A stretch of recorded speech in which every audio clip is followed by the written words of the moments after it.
நாங்க ஆக்சுவலா சென்னை ஃபுல்லா எல்லா இடத்துலயும் பார்த்தோம்.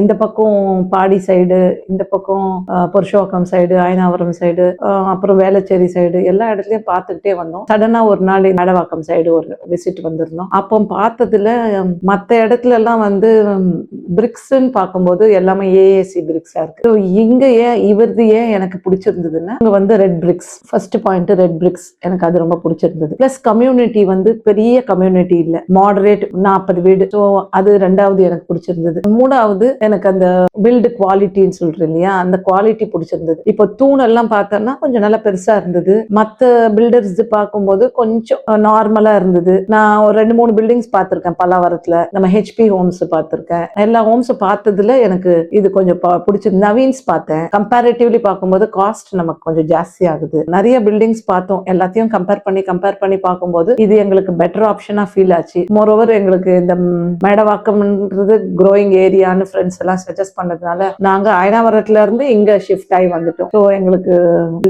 பில்டு குவாலிட்டி, அந்த வென்டிலேஷன் எல்லாமே எங்களுக்கு ரொம்ப பிடிச்சிருந்தது. தேங்க்யூ.